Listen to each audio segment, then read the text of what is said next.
one favorite is, how would you make a marriage work?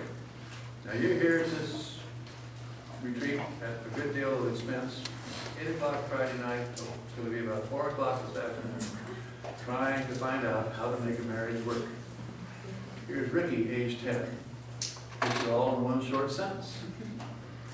Tell your wife she looks pretty. If she looks like a truck.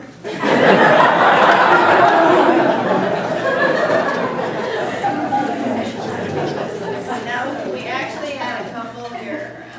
They were sitting right there, and she laughed so hard at that. She just laughed and laughed.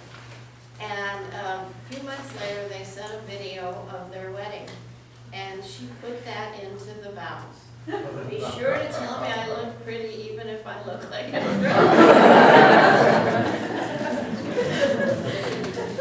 Well, as individuals, we sometimes get caught up in ourselves.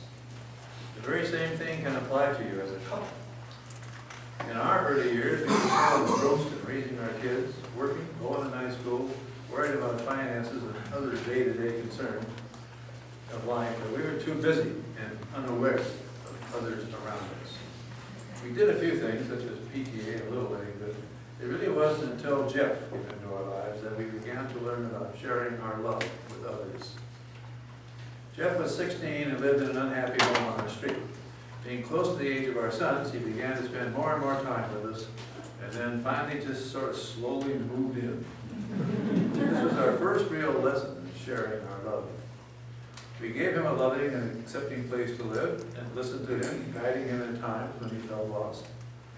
Our reward is that 40 years later, he is still, more than that now, 50, 40, whatever.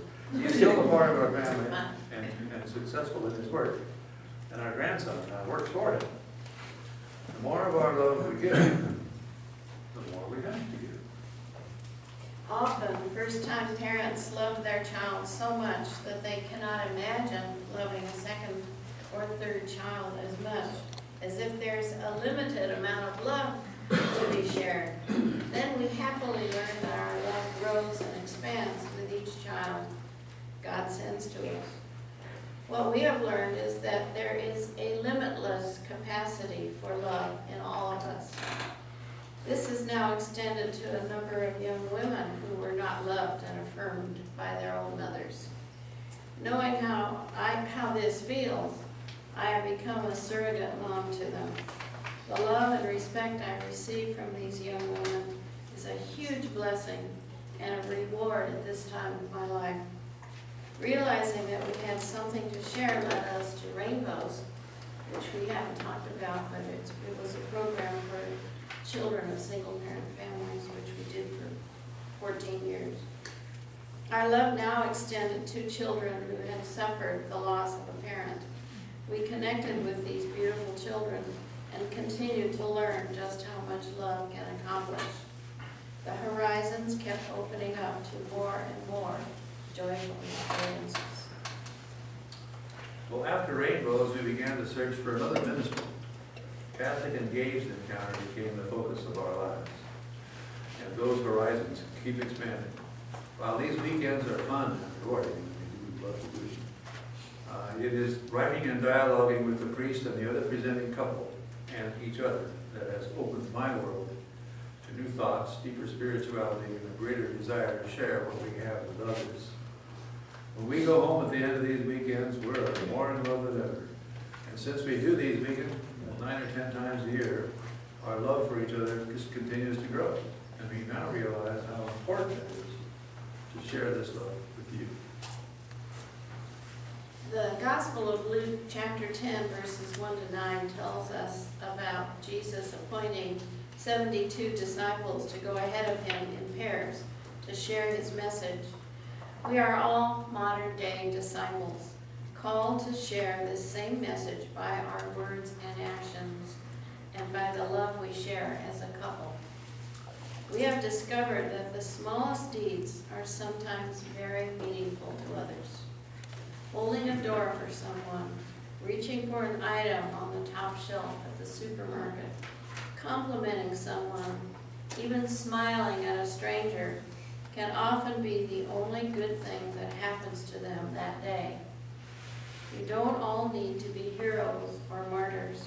We can make a difference in this world by sharing ourselves with others, by shining light in our corner of the world. Mother Teresa said we cannot all do great deeds, but we can all do small things with great love. Well, I learned about love from my parents and grandparents, with whom we lived a good part of my time growing up. The words "I love you" or hugs were not part of our lives, but I knew by their actions that I was loved. This way of life was all I knew, and what I practiced until our kids were in their early teens. Then they would hug me, whether I wanted it or not. It wasn't long before I learned to appreciate this expression of love and began to hug them back. Now, I hug everybody. Look out, you're getting too close. We also practice in our family to say, "I love you," before we hang up the telephone. Our youngest son started this when he was away at college, and now we all do it, kids and grandkids alike. Sharing this love with our own family has set an example which has given them the tools they need for their long, successful marriages. Still, if Marilyn and I were to break up, that ain't gonna happen. Their very foundations would be shaken. They still seem to look at us as a stable home base for their own marriages. Loving your parents and other relatives isn't always easy. We are all imperfect. This beautiful time of your wedding would be a good time to resolve differences you may have and forgive any hurts you may feel from the past. Consider inviting your weird uncle or crazy cousin or someone else from whom you are estranged. Think about teachers who have made a difference in your lives, or other friends and mentors to whom you are grateful. Think about including some of them in your wedding ceremony as lectors, bringing up the gifts, in charge of the guest book, lighting the candles, Eucharistic ministers, singing or playing an instrument. This will create unity between your two families and show your gratitude to some who do not know their importance in your lives. We highly recommend that you spend time personalizing your wedding rather than just leaving it up to the wedding planner. Several years ago, we knew a wonderful woman named Rose Delaney. She died after a long illness, and a memorial service was held. Different people who had been touched by Rose stood up and shared their memories of her influence on them.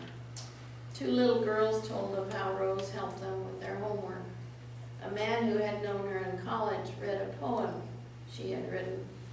Several people talked about the wonderful meals she had served, good soups and great desserts. The mayor of Rosemead stood up and told us how Rose had attended city council meetings and fought for what she believed. Another told of how she stood on a railroad track in Germany to stop missiles from being transported across Europe. Each of these people had a totally different memory of Rose, but she had affected them all in a way none would forget. I wish she could have been standing there at the front, hearing all these wonderful things and feeling the love and appreciation we all felt.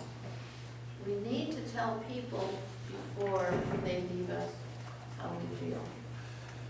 Family and friends need our love to be witnesses of God's love. They are surrounded by an uncaring, materialistic world. So what can we do to share our couple love and make a difference? There are many opportunities, some of which are having parents or friends over for dinner, maybe helping younger siblings or others in college with monetary help, doing yard work or home repairs for an elderly neighbor. Your elderly neighbor. By showing love to those who many find unlovable, joining ministries at church, such as Eucharistic ministers, lectors, RCIA, CCD, all those things if you're not Catholic, you make you tell adult or young married groups, homeless shelters, or soup kitchens. Not every ministry is for everyone, but there is something you can do. Love isn't something that came to stay. It's love to give away. If there's someone you need to mend something with. One of the things I've learned at my late age is you don't want any unfinished business with somebody else. So if there's someone you would like to write to mend things with, that would be a good one also. So I think we'll ask for questions because I'm not sure that we've got everything perfectly clear. So I want you to try to share yourself with someone and by writing a letter to them. So, I guess you said the deceased, okay, to do that, right on the outside deceased. Do you know the address? Even if it's out of the country, Philippines, or? We'll mail it